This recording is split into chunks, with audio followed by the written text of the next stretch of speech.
For a little delay. Good to see that we have many participants. My name is Agnieszka Cholewińska and I work as advisor at the Healthcare in Danger team and supporting Community of Action. And I will give the floor to Michael Bradfield, who is the main facilitator for today's webinar. Hello, Michael, are you there? I am. Hello, Agnieszka, and hello, everybody. So the format we're going to have, this is a 1 hour webinar. We're going to move on to the next slide in a moment. We're just going to explain briefly the structure of this. If I could ask anybody who's not speaking just to mute their microphone so we don't get any background noise, that would be great.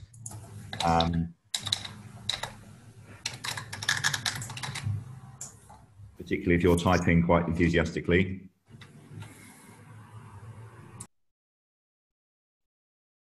Great. Okay. So what I'll do briefly, because we may have a few more people joining us. So we're just going to talk through the format of this webinar and how Zoom works.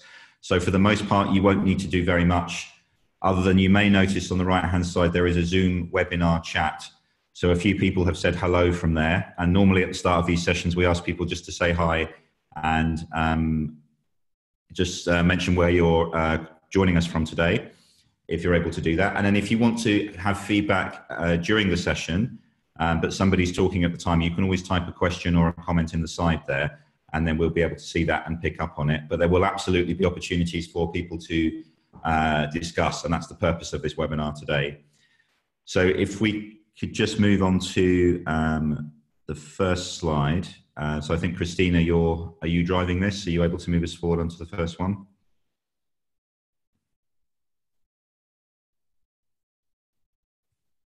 Great, thank you very much. That's great. Okay, so these are really, this is our agenda. So these are the outcomes that we want from the session today. So once we start, we're going to have a talk about a couple of practical dilemmas that you may face when working as health personnel in the out-of-hospital setting. So these may be things that are relevant to conflict settings, and they may be things that are relevant to the wider out-of-hospital community. And these are potentially dilemmas that many of us may have faced working before. And what we'd like to do is to explore these dilemmas a little bit as a group. So the second part of this will be a discussion. And we're going to put this question to the group, and we're going to ask people to give us their thoughts. So if you're connected with a microphone, you can unmute yourself and raise some issues you think around it. The third part of the webinar, we're then going to look at the legal framework around this. And we're going to try and provide some solutions from the Healthcare in Danger project, where they've published guidance on this. And then finally, at the end of the session, after Agnieszka's presented that, we're going to signpost you to some materials and references that you may find useful. So the Healthcare in Danger project and ICRC have a few publications in relation to this.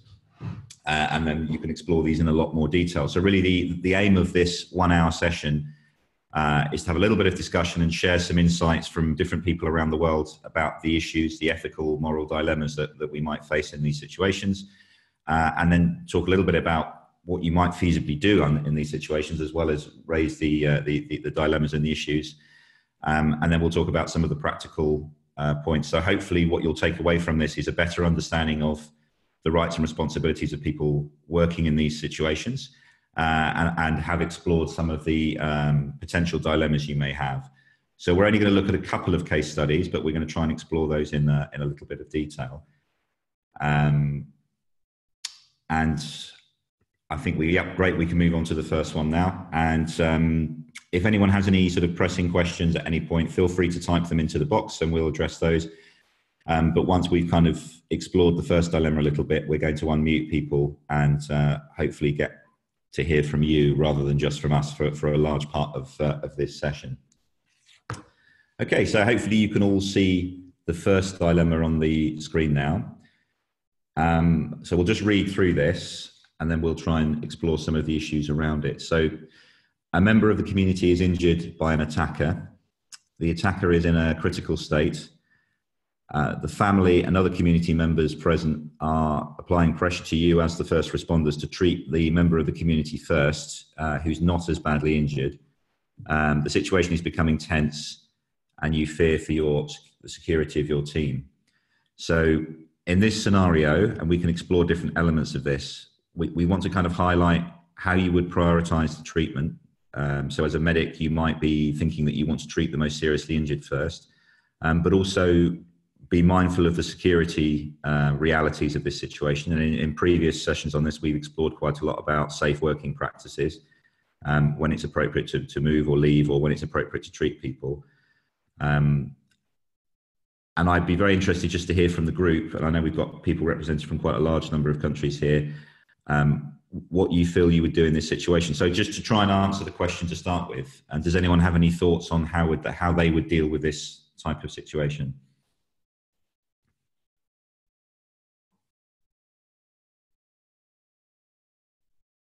So in order to facilitate anybody speaking, we'll need you to be able to unmute yourself or request an unmute from the team. And if you want to type something, if you're not able to do that and you don't have a microphone connected and you want to type in the webinar and say that you want to speak or raise your hand, then we can unmute you selectively. I think if we unmute everybody, it may be slightly chaotic. Otherwise, what we've done historically is kind of nominated people to share a little bit. And I know we have at least one person that's joined us previously in the group. So Uzi, I may call on you if that's okay, just to join the discussion on this. Are you able to talk and join with us?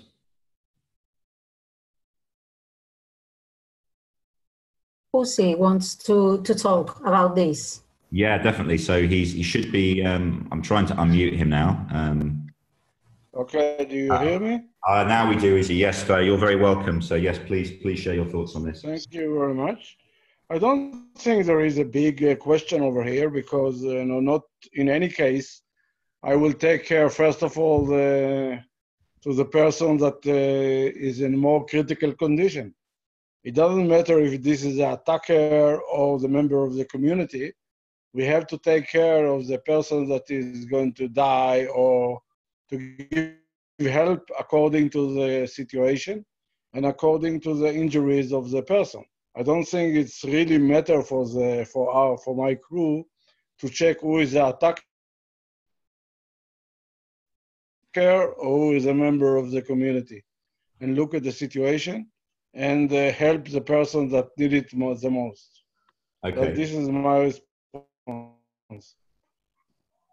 Great. Okay, Uzi. So thank you very much for sharing that. I don't have much to say over No, that's fine. You're very clear on that. So that's definitely one perspective.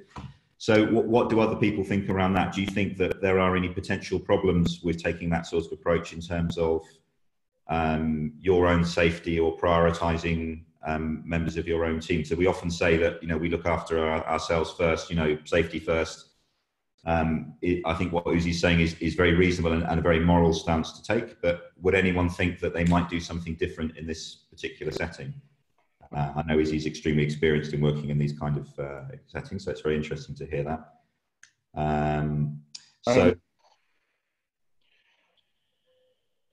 Of course, in this kind of situation, the crew have to be very careful because sometimes the members of the community will not be very happy with this approach. So as a team leader, you have to think, what are you going to do in this situation? You have to check the situation. And of course, I have to keep my team in, not to put my team in danger. So sometimes what my professional view is to take care of the attacker. But if I will take care of the attacker and then my team will be in a problem, then I have to do what I have to do. Okay. Surviving is one of the points in this condition. Yes, absolutely. So thank you, Uzi, for that. So a couple of comments from the chat here. So Jose is saying that I think we should have our entire team to be able to work if it's necessary to act or attend first to our team, which is a good point. Kevin's also saying safety of the team is a priority, which it is. And Jose was also saying before that the first thing we need to do is secure the area. And I think something as first responders, we're always taught this. And this is maybe a difference between working in certain hostile situations where the security of the area is often very difficult to do much about or even to guarantee. And it can be quite challenging. I'm just going to defer to the rest of the team facilitating. Is there anyone else who raised their hand who is able to kind of comment on this as well?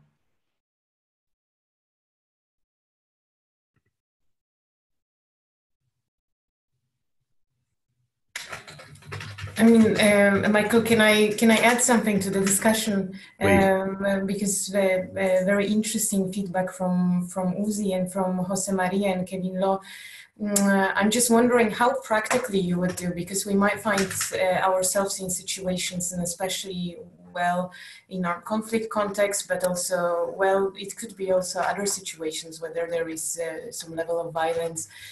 Or even not, when you notice that you have limited resources, you are, for example, 2 or 3 people on the team, and then you have many community members, family of the person that is being that has been attacked and so on, and then there is this pressure aspect. I mean, based on ethics and how you say you first help the person that needs the most assistance, but how would you practically? I'm wondering if I could put the question to people that joined us today. How do you think would you practically go about such a situation? I mean, by principle, I think we agree that you would try to help the person that needs most assistance. In this case, it would be an attacker. But how do you do it in a situation when you are pressured actually to do something different to help exactly the community member? I'm wondering whether there are any ideas around that, how to divide your resources.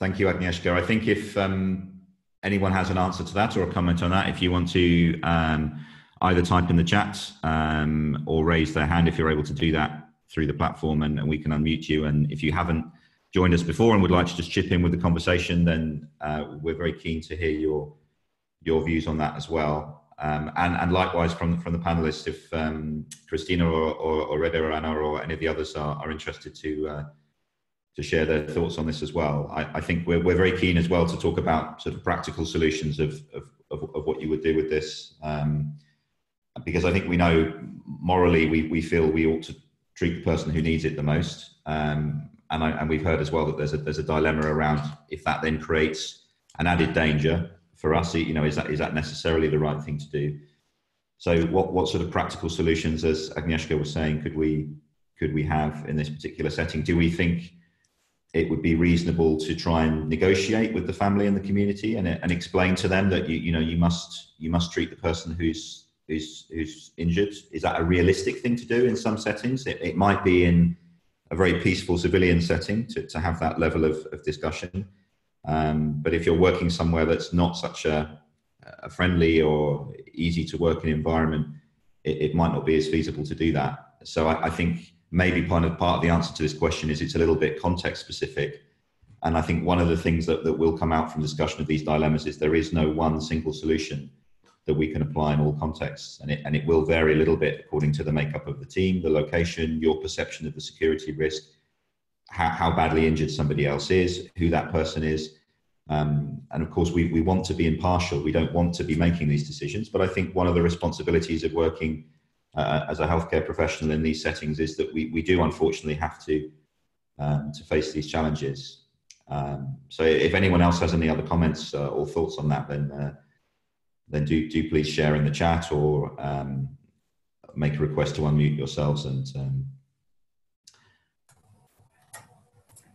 Michael, I can, in the meantime, when people are still reflecting, just to add one experience that's been shared with me from a colleague working exactly in ambulance services in the Middle Eastern context. So this is a country which is exposed to kind of to the armed conflict, and then in such situations they would actually, and this is to some extent based on that experience, that for example they would always try to dispatch a sufficient amount of resources if possible. So in this case, if you, for example, if you can expect that it would be pressure from the community and that could result in some kind of tensions and hence insecurity of one team, if possible, you would maybe, you know, either send 2 teams in 1 ambulance or even 2 ambulances if you have enough of those resources to ensure that, in a sense, you can treat the person that you morally, ethically should treat first, but at the same time, to avoid the de-escalation of the situation, that you would still provide, in a sense, another team that could take care of the person that is maybe, that does not need that assistance immediately. So I'm wondering whether people that join us today, whether you think that this is realistic, whether you have been exposed to something similar in your service, or a different situation. Yes, Uzi is saying here that he, where he works in Israel, they send a lot of first responders to these incidents. So I think this is definitely a resourcing issue as well. And I think that's a really good point Agnieszka raised, that actually we may be looking at this in terms of, you know, just trying to deal with the situation as it is. So I think as sort of ambulance responders, if you like, in whatever context, one of the questions we should always be asking is, do we have sufficient resources, you know, to deal with the situation? And if there is a security issue and an initial dilemma like this, can we resolve it by just getting more people there if it's feasible to do so? Which is good. So I think there's a comment from the chat here from Harry, I think, who's saying that, and you're very welcome, Harry, to join in if you're able to do so. If you've got a microphone connected and you're able to discuss, we'd love to hear from you. And he's saying that I don't think there's a good answer to this situation. It's an imperfect choice. If the scene had been stabilised and additional resources responding, one could consider splitting the crew and treat both, which I think is definitely a consideration. Not something you would normally do, but it's likely to reduce the tension. I think that's exactly what this is about, isn't it? Moving away from what we would normally do and trying to put yourself in the position of working in this context. So, Harry, you haven't got a microphone, okay, but thank you very much anyway for your feedback there as well. And I think for some of the people here, this may be something entirely new to you. So I work primarily in a non-conflict setting, so I don't face these often. On occasion, I've been elsewhere where we may have faced things like this. Uzi, I know, for example, deals with these situations routinely and has to deal with this exactly. And from Jose Maria, the comment that I agree that you're in place of the incident. It's difficult to get used to the idea of how you act. And I think that's very true. What we're not trying to do here is have a sort of a one-size-fits-all solution, but it's more just to raise these issues in this dilemma and try and balance one against the other and maybe think a little bit outside the box. I see Agnieszka is just asking Harry from a US perspective whether these situations occur where he works, just to get some extra insight there. So those of you that can use the chat, do let us know. But for the purposes of the recording, we're reading things out so that anyone replaying this later gets the benefit of the insights that are shared there. So Harry is just saying that not from attacks per se, but there are often situations with multiple patients where everyone wants to be treated first. And I think that's a very valid point for all of us that work in out of hospital care, that we're always having to prioritise where any incident where the number of resources we have attending outnumbered by the number of people that need to be treated, then we always have to make these decisions. But normally we do so on the basis of criticality, as we said at the beginning. Michael, could I ask a follow-up question to Harry? Yeah. Because I find the context interesting, and of course to other people around the issue what you mentioned. Would you try, based on your experience, and then Harry, you can mention what would you do in your context? Would you try to negotiate with exactly with those family, with the crowd that would be in such situations? Would you try to resonate with them and explain how you work, what are the principles principles or any experience on that, like, you know, negotiation in these types of situation, whether that would be something that you would try to do, or whether you would try actually to, you know, to get some distance, get the crowd in a sense out and then focus on that. What would be the strategies that you would adopt?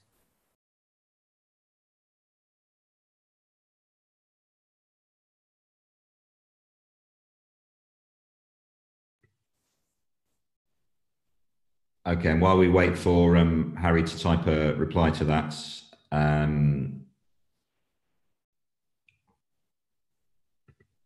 oh, he's a fast typer, so we do have the answer there. So I'll just read the reply for Agnieszka's question. So he says that negotiation is time consuming, which I think is a very valid point when there's criticality involved. We usually tell the bystanders what we're doing and then sort of move ahead with treating the patient as necessary. So I think that makes a very valid point that communication is really important. We had another comment before then just to say that although we may not be accustomed to all of these types of scenarios in outpatient care, there are times we find ourselves in situations where people demand attention and we can't do it for various reasons. So I think this is absolutely a dilemma that people in all areas of healthcare face. And Uzi's perspective from Israel, that he says that their team for Magen David Adom, they always try to help both sides, as we all would as sort of impartial healthcare workers. But I think they take a pragmatic approach where MDA will take one side and the Palestinian Red Crescent may take the other. So it may be if you've got different NGOs that have better access in a particular area, and it may be more context appropriate to take them. You know, you can still be independent and help everybody, but recognize the fact that one group may have better acceptance and better access. I know that's something that lots of people working in the Red Cross or the MDA context that have to deal with. So thank you everybody for sharing those thoughts around it. So really the idea of the dilemma discussions here, as we said, aren't to come up with definite solutions, but just to raise some of the different perspectives we have from around the world around this and get these issues kind of going. And then we are going to focus in a moment on the legalities of it and look at, you know, the rights and responsibilities, which is the big intention of this webinar session. So unless anyone has anything pressing, we may move on to the second dilemma now. Michael, I'm sorry. I would maybe like just to post another question, you know, from the Healthcare in Danger, Initiative perspective, or because we've been also seeing that this is always the behavior of the bystanders might be a problem in certain situations. We know when you are already responding, these are very often tense situations when you have to respond quickly. So this is exactly the point that Harry made, that you cannot engage so much. But in context where you've been working, have you also somehow considered conducting any kind of, you know, public outreach campaign, you know, more as a preventive measure? Has this been on the table or something that you've been discussing within your organizations or with maybe other service providers to reach to the public and explain a little bit the basic premises of how you work and why do you work in that way? Has anyone any experience with that?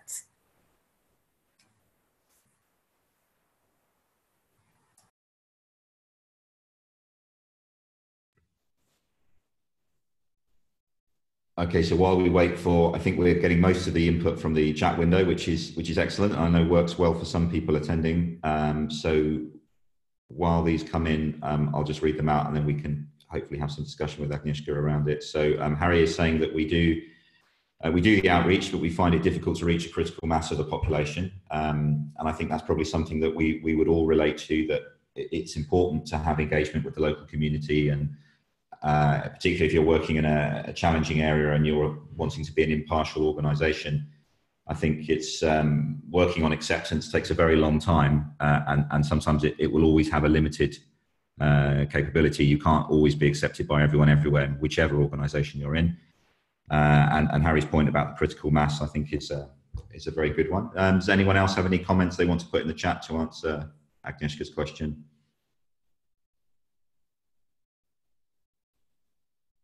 Or from the rest of the panel, any other comments to make about this dilemma? I think we will refer back to it probably when Agnieszka talks about the legality of it, but I'm conscious of time. So I think within the next couple of minutes, it would be useful to move on and look at the second one.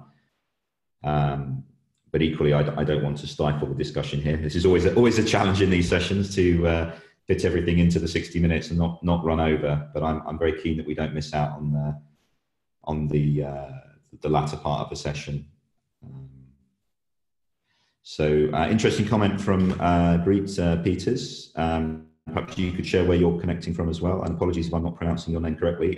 For a lot of people, you're part of the authorities, quote unquote, so they don't trust you, even if you're communicating that you're neutral. I think that's a very valid point. And that's something even in a non-conflict setting where I work primarily as a paramedic, the fact that we're dressed in a uniform associated with authority, then yeah, you become part of the establishment and part of the authorities, and actually, negotiating and trying to establish neutrality is very challenging. And so, thank you. You're connecting from the Red Cross Belgium, Flanders. So thank you very much as well. And I need to expand my chat box so I can read all the names properly, because I'm only getting the there we go. Okay. And so from Bana Alafandi, who's connecting from Syria, I'd commented before that it's there should be a focus on the severity of injury, and as part of the healthcare network, we are going to put our perceptions aside. But then he poses a very interesting question: what if they're equally injured? Not what if there wasn't a difference? Who would you go for first then? Which I think is an excellent counter question to us in this discussion. And he's saying he'd probably treat the victim first, maybe out of a sense of wanting to be seen to be impartial. I don't know, but that's a very good point there. And Uzi is agreeing that this definitely is a problem sometime. So Agnieszka is asking, Greet there, do you feel that there's a perception issue even when working for the Red Cross, which obviously has quite a big international reputation? And Harry is saying, I feel like we're looking for the answer that is less wrong. I think you're right. I think you used the term earlier, didn't you, about an imperfect solution or a second best solution. And I think that's it. We're not going to find the answer to it, but hopefully we still need to come up with a practical solution in what we do. And I think whatever you do in this situation, there's always going to be an argument. Greet is just saying there that in Flanders, there are a lot of people who don't know the Red Cross's international reputation. They just see a uniform. And I think that's absolutely something that probably everybody on this webinar would with that. And Uzi is agreeing and saying that, yep, the uniforms, they think you're just part of the bad guys. And yeah, that's a problem for all of us. We don't always have the ability to negotiate and explain who we are or what we're doing. So thank you very much to everybody for sharing those thoughts there. It's really, really interesting. And it's great to have questions posed back at us as well. If we pose a dilemma and you have a counter dilemma, that's really nice. And we don't have all the answers. That's why we're all here sharing, and it's a very useful process. So we're just past the halfway point.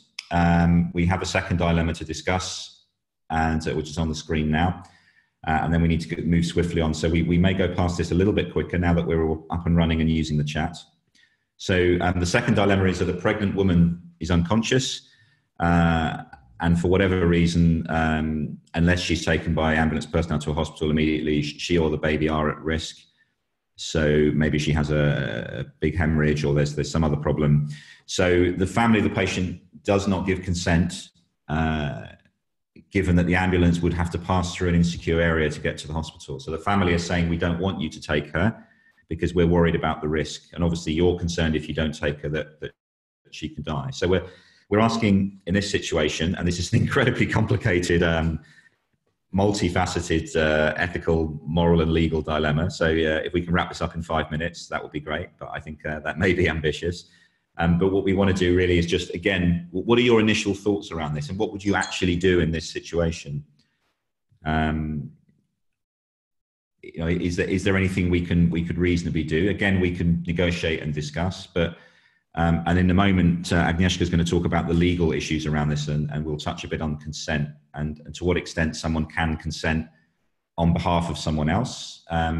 Legally, if you're working in a setting where you're providing healthcare, obviously you've got to act in the best interests of the patient, and if they don't have capacity mental capacity, which this patient doesn't, to consent to treatment, you must act in their best interest. That's the normal legal framework. But again, we'll talk about the details with Agnieszka in a moment. So if the patient is unable to give consent, but the family or the friends actively are obstructing you, what reasonably can you do in this situation? So Jose Maria is saying often the dilemma is that before talking and talking to the family, explaining the circumstances, trying to reason in a medical way so it may be conveyed. So I suppose that's about explaining the relative risks, isn't it? So the risk of passage through the dangerous area we would perceive as being lower than the risk of doing nothing, you know, and I think you would probably have to be very, very blunt.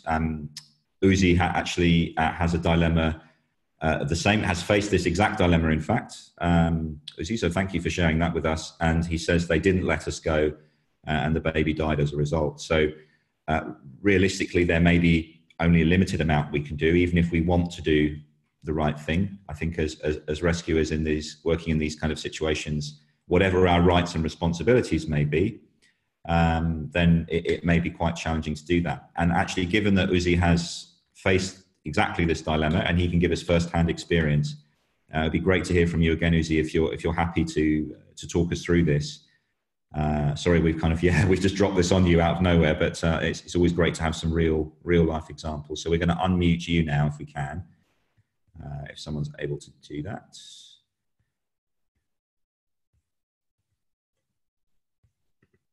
So we've allowed you to talk and we've unmuted you, hopefully. Oh, yes. Okay. Great. The situation in many cases when you are meet parents, in this case, it's a baby. So the parents is very, very orthodox, you know, and they believe that God have to take care of this situation. So when you come to help, you know, in many cases, they don't let you take the baby, or even if it's a pregnant woman that have a big problem or bleeding and etc.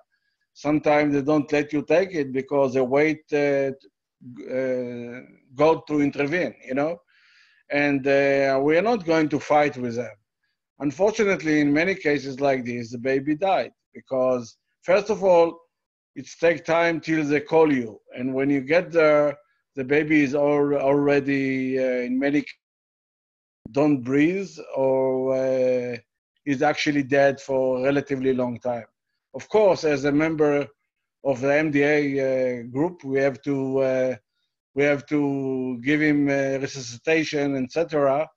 But in many cases, it's problematic, you know, in this case. So you have to do what you can do. I mean, there is no way you can actually force the family to let you go. Do you hear me? Yes, Uzi, thank you. Sorry, I muted my microphone so we don't get any background noise. So just a small delay. But yeah, we really appreciate you sharing. Thank you. So we've got some comments in the chat in relation to this situation. So Kevin is saying that it's a complicated decision. You know, the family are not, as we've said, it's not really, they may feel that they can give consent or not on behalf, but it's not really their place to do that from our perspective. And he's suggesting that what the volunteer can do is try and explain to the family members the pregnant woman will lose her life. As we said, it's a sort of balance of one risk against another. You know, and as he says, if the family still refuse to send her, there's nothing we can do. And I think Uzi is saying exactly the same thing. We can have all the ethical and moral stance we want, but if the reality on the ground is we can't do that, then there's only a limited amount we do beyond trying to negotiate. Jose Maria is saying the same thing, that we can't guarantee the safety of what may happen to the patient. And I think that's a really good point, actually, that we do need to be very honest with people. We can't say to them, yeah, for sure, there's no risk, it will be okay. We need to be honest that there is a risk for patients, and we need to have a very honest discussion about that. So that's a really nice point. Thank you. And he's saying that you know, ideally, you know, that this is solved long before there are conflicts with training and information on international humanitarian law. yeah, Kevin's saying, you know, we've just got to try our best in this situation, which I think summarises that quite nicely. And Jose Maria saying that the last decision is from the family, that I imagine is the one who requested the ambulance. And this is an interesting point we have in out of hospital care. A lot of people will call for help and they'll call for ambulance, but then sometimes they don't want conveyance and they don't want to accept your advice. I think this is an interesting dilemma for all healthcare professionals when somebody has initially sought your help, and normally they would then go with your suggested solution to the problem, and sometimes that isn't the case, and we need to be mindful of that in every setting, I think, really. And Uzi's just adding here that sometimes one family member asks us to come and the other family don't agree. So yeah, this is the other problem, because, and that's a really nice counter dilemma there from Uzi, thank you, because we're suggesting the family are in agreement. What if the family disagree, and you know, another member is being obstructive and saying you can't go, and one is desperately saying you should go? Really, it's not either of them their decision to make, but it could be in the context that they are able to facilitate you leaving or not, if they have that kind of influence within the community. So how do you then use your time to negotiate with them while you're then dealing with everybody else? Agnieszka or anyone else, are there any? I would just like to throw the question based on or linked to that case, because it's interesting that we have people from different contexts. We have Spain, we have US, we have Syria, and then I'm wondering whether in the course of your training, professional training, whether to do in your different countries, or whether in your different, you know, organizations, do you receive any training in terms of negotiation or mediation? Is this part of, you know, something package that you can easily access, or is it something that you actually, you know, have to develop yourself while in service, or is this something that is being offered to you?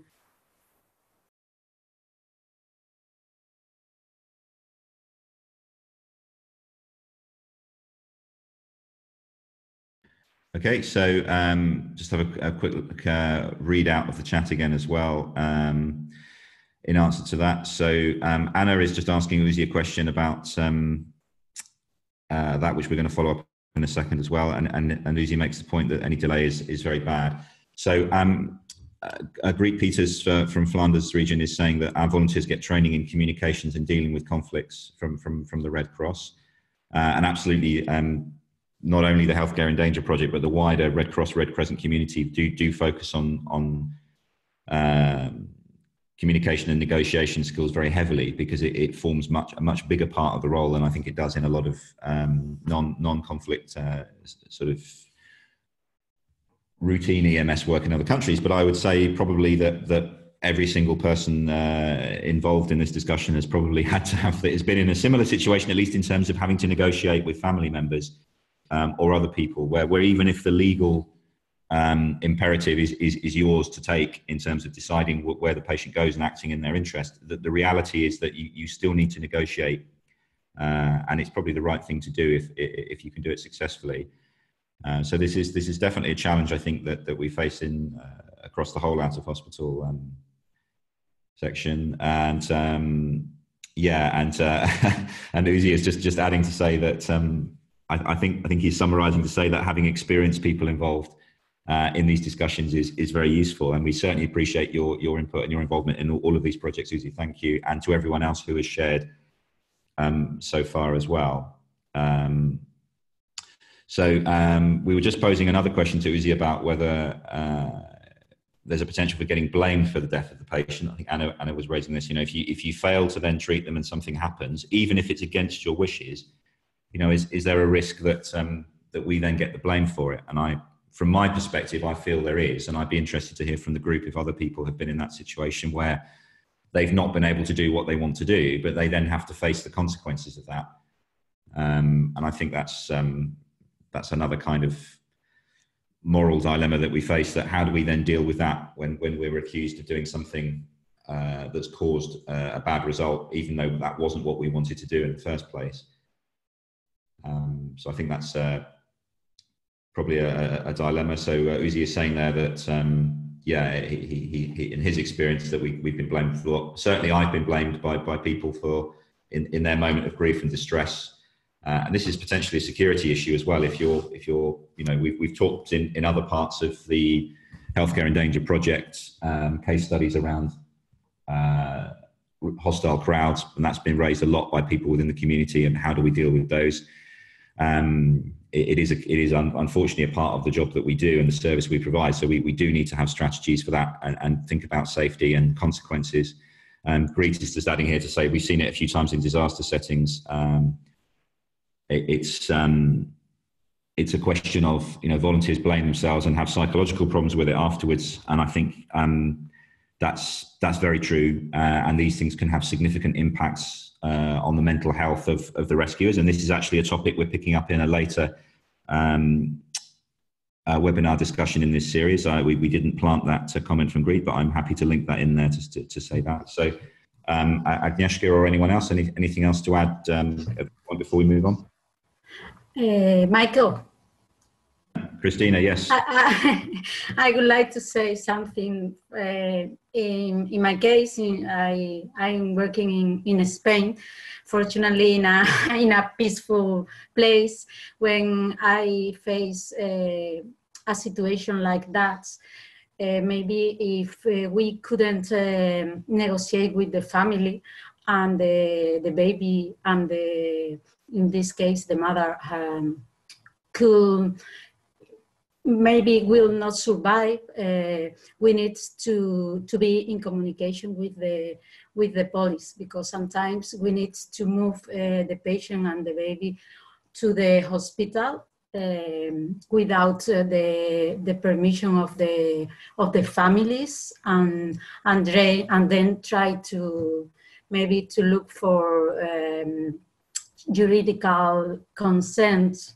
Because in this case, a baby will probably not survive if the family don't give their consent. So it's not a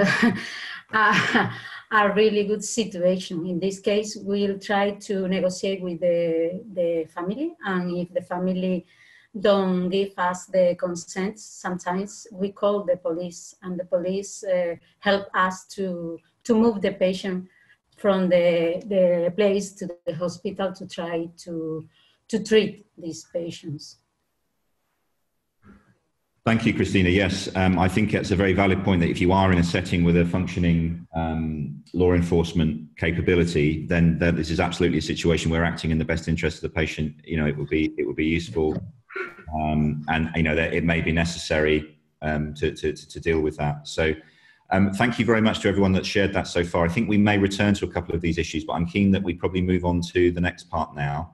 And it's always the way with this that we get lots of discussion going and then have to kind of cut it a little bit short. But I hope that you'll take these thoughts away with you afterwards. But I'm very keen that we move on. And Agnieszka is going to share some of the sort of legal points around this. Shall we just read out the last comment that was made also by Harry, because I find it an interesting one. Please, yeah, I haven't seen that. Yep, sorry, yep. I'm just going to scroll down. Okay, yep. So Harry says, I've occasionally had success getting a doctor on the phone to outline the risks. In some families view EMS as just paramedics. I think it's a very valid point, yes. Not ideal, but we need to use all the resources available to us. And I think that's true if there's a perception that you're just ambulance drivers and you're not medic.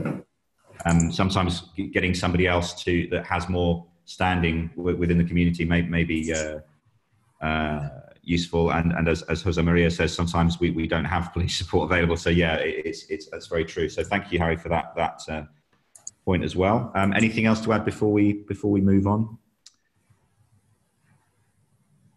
Christina, Agnieszka, are you happy to do the next part now? Is that okay? If Christina? Yes, I can move forward.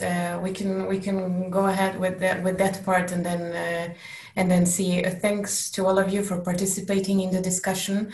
We know that these are not ideal scenarios. Both of them are actually based more or less on real life situations. And I think for us, the basic idea of bringing this topic and trying to discuss it and try to approach the rights and responsibilities of healthcare personnel through the angle of dilemmas is just to show that there are no magic solutions.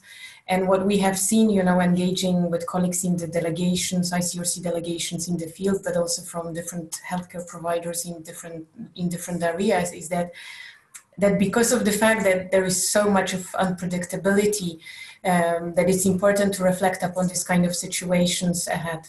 As far as they might seem kind of artificial, or it's a little bit difficult to discuss because it's exactly, it might be difficult to relate to your particular context at this point of time.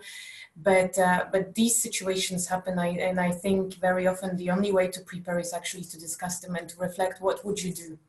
It's maybe still something to reflect upon, that we don't have, you know, magic solutions, but that's the part of that. In terms of legal framework, I don't want this to be, in a sense, death by PowerPoint, so you will have to bear with me for another 5-7 minutes. I try not to run through that, but at least take you through some of the main issues. From the Healthcare in Danger initiative run by the ICRC with the partnership from many national societies and also outside movement partners. We focus on the international humanitarian law, but we are not supposed to kind of dwell too much on this.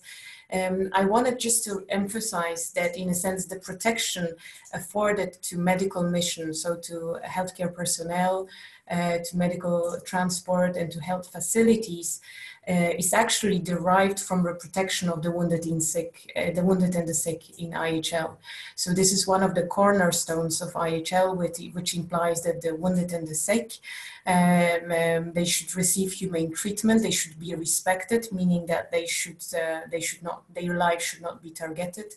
They should be protected from the interference from third parties and then collected and cared for whenever this is possible and without undue delay.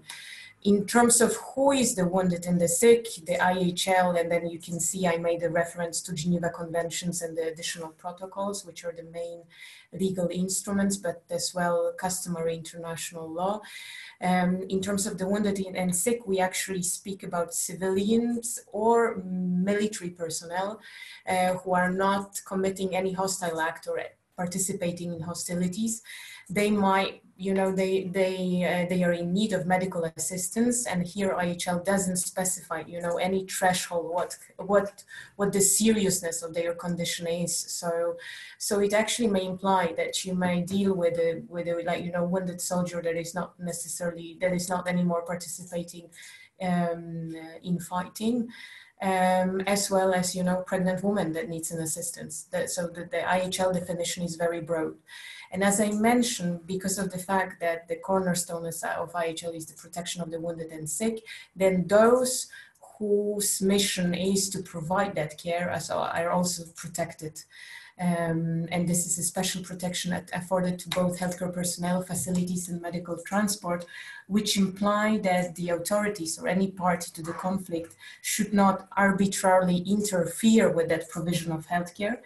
There should be no punishment, so no healthcare personnel should be punished for performing their duties in line with medical ethics, and they should not be compelled to perform any activity which is not in line with their with that ethics. Apart from that, IHL also implies, and part of that protection is also the privilege to wear the distinctive emblem. We'll have a slide explaining, you know, the indicative and the protective use. But I wanted also to mention, you know, we were discussing a little bit the issue of giving consent. And then what is also important for the IHL is also the protection of confidentiality and this confidential relation between the patient and the healthcare provider. However, it may be that national legislation may require that healthcare personnel will have to disclose certain information related to the patient, especially where there is a risk of communicable diseases, meaning that in many cases, we also need to take into account what is the national legislation in certain situations. We can move to the next slide, because I think the next important point to make is also also that that protection afforded by IHL is not unconditional, meaning that healthcare personnel and medical units, medical transport health facilities may lose such protection when they are either committing acts harmful to the enemy or are used for such a purpose. So you can see when medical facilities or transports are used to shelter healthy combatants, so those that are still participating in action when they are storing arms and ammunition, whether they are somehow contributing to military operations. In terms of weapons, of course, storage would be something that goes against. However, IHL also allows that healthcare personnel can actually carry light weapons for the protection of the wounded and sick under their care and as well as their own personal protection. And it also doesn't exclude the using of military escorts in certain situations. So I think this is just to mention that the special protection is afforded to medical mission that is very different or that is still higher level of protection than this afforded to civilian population. However, it's not unconditional, it can be lost. This is why it's also important to take that into account when we are working in those situations. We can move to the next slide, showing a little bit the difference in the use of the emblem. And in the armed conflict context, we speak about protective use, which is prescribed by IHL. These are usually, you can see, Red Cross, Red Crescent, or Red Crystal. The emblems have to be large and visible. Those that are entitled to use them, these are first and foremost the military medical corps of the state, so state, and then also non-state armed groups. It is also extended to authorized national societies and certain NGOs, hospitals that includes also ICRC and International Federation, provided that in terms of NGOs that they are authorized by a competent authority. So in IHL, this right to grant the use of the emblem still rests with the state. In terms of indicative use, that's more what we are dealing in the context of peace. So it's much smaller. It's a much smaller emblem. We can move quickly to the next slide because I see that the time is running. But I wanted still to discuss that, to make a link between now human rights and national laws, because I understand that for many of you, the IHL may be less applicable. It's still important to know it in case Harry and Jose and and other people, you might find yourself working in these contexts sometime in the future. In terms of human rights, the main basis to search for the protection of medical mission is enshrined in the International Covenant for Civil and Political Rights, in the right to life, and then International Covenant on Economic, Social and Cultural Rights that is focusing on the right to health. The right to health implies that that states should care for. States should ensure that there is a health system established in a given country, that it is accessible to the population, that services are available, that they are culturally acceptable, so complying with certain cultural codes, and of course that there is the issue of the quality of services. In terms of human rights, it's undisputable in terms of the obligations of states. The human rights obligations in terms of non-state armed groups are a little bit more controversial. So in a sense, in most of the countries, we would see that the right to life and then the right to health would be somehow transplanted into national legislation, and you would have national laws that you would be referring to. But apart from those two main legal frameworks for that, that set a difference between working in an armed conflict and then in a peaceful situation or other emergencies, so our colleague from Belgium was mentioning exactly natural disasters, for example. We still also refer to medical ethics. So we can move now to the last one. I wanted to show you a document that was actually developed in the framework of the Healthcare in Danger initiative. This is a document, perhaps some of you have seen it. This is a document that has been developed by a group of professional healthcare organizations, and which declares that basically the same principles of the same ethical principles should be applicable in terms of armed conflict, in times of peace, as well as in times of armed conflict and other emergencies. I think that what we have seen based on the experience from especially conflict zones, we have seen that sometimes, colleagues working with the provision of health services sometimes come with this comment saying that there might be an impression, that ethical principles, it's something developed for peaceful situations, that in armed conflicts are kind of guided by different set of rules. The situations is much more tense. But I think that this is exactly why we would like to bring that discussion about dilemmas, because it goes without saying just to admit that healthcare providers during armed conflict, whether international or non-international or other emergencies or situations where, high levels of violence, they come under more pressure. And as mentioned before, very often we don't have magic solutions, what can be done. But I think the way to prepare to confront those situations is just to try to, to work through these dilemmas, have these conversations, try to, prevent and a discussion around, ethical principles and how they apply. That's one of that, part of that. In terms of, a little bit referring you to some materials and practical references, we can make sure that this presentation is published on the Healthcare in Danger platform. Michael will show you and explain how to come to that platform.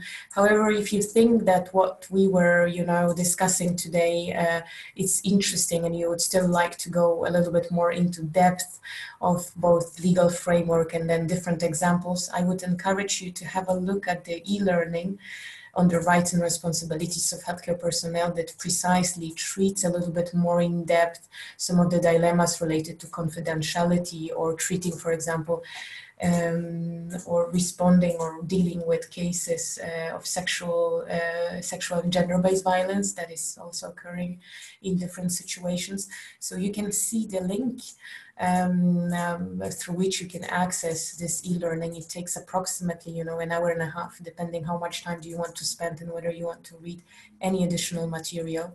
So I would encourage you, to have a look on that. It's a good reference point, and we had contributing, different people with an experience, both legal and more practical. So you might find it useful. The next, some other resources that we thought can be interesting for you. Equally, in the framework of the Healthcare in Danger initiative, we have issued a booklet that also a guide that goes a little bit into detail.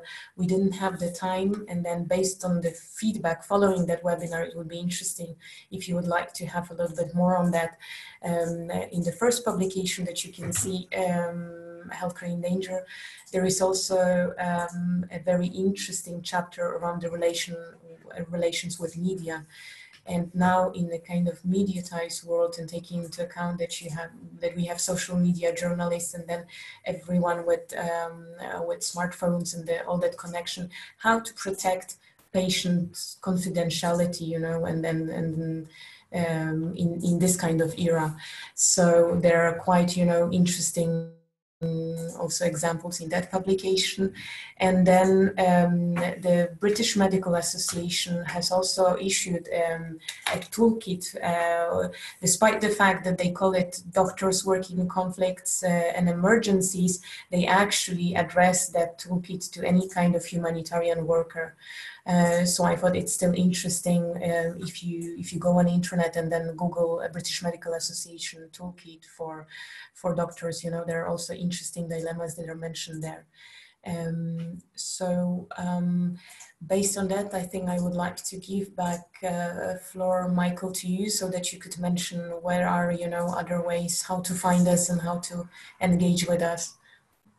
Thank you very much, Agnieszka, and I'm thank you for wrapping it up in such a short time as well. I'm conscious we've gone slightly past the hour, and we do like to be punctual. So I know everyone's time is precious, and we'd like to say thank you very much to everybody for joining. And if you need to leave immediately, obviously log off and go and do what you need to do. But we're only going to be a couple more minutes, really, just to say, in terms of what happens next, we have some more webinars coming up in the coming weeks as part of this wider initiative around the community of action, and we'd very much like to join on those as well. And it only really works well if we do have participation from people from lots of different contexts. So it's been really good today to hear from everybody. We've mentioned already, and there are some links in the chat now. Obviously, once we close this down, you won't be able to access the links. So while I'm talking, if you want to open some of these links, if you're able to do so, that will give you direct access to the e-learning that Agnieszka mentioned, and the Healthcare in Danger site itself. It's healthcareindanger.org. So as long as you remember Healthcare in Danger and you Google that, you will find the homepage, and it will then direct you onto a whole host of resources, reports that you can download, and it will also signpost you to the Community of Action, which is essentially this group of ambulance people from around the world. There's a Facebook page for it as well, and there's a Healthcare in Danger platform that you can sign up to, and you'll be able to link into some of the other Community of Action initiatives that we've run online activities in the past, where we've explored issues around safer passage for ambulance staff. And we've brought together people to work on case studies and shared best practice. So for those of you that are interested in getting involved in that, you can sign up via the Healthcare in Danger website as well. And we've got a link on the showing on the page now to this particular, the Community of Action service. And again, it's all linked in from the Healthcare in Danger portal as well. So we'd be very keen if you want to join us there. You can hear about what's coming up in the future. And if you want to contact any of us, there's an email address for that, which is on the screen now, which is Community of Action, which is coa.ambulance@redcross.no. So it's hosted by the Norwegian Red Cross. So if you want to speak to any of us, if you have any follow-up thoughts or comments outside of this, please do get in touch, and you can do this via the Healthcare in Danger website as well. This is a community. We want to hear from everybody. So if you've been interested by this and you'd like to learn more and you have stuff to share and you want to be involved, lots of ways of doing it. So do please join with us online in the future. And on behalf of all of the panel, I thank you very much to everyone who's taken the time today, and thank you to the panel and to Agnieszka in particularly for organising this, and Christina also, and Anna and all of the rest of the team. And yeah, I think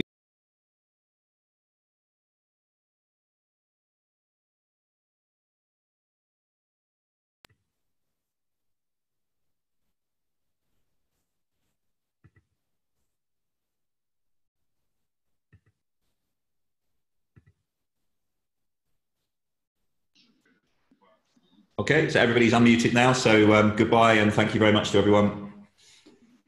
Goodbye. I will send you some cases for the next time. Okay, take care. Bye-bye. Thanks. Thank you, and thanks, Michael, for the great facilitation.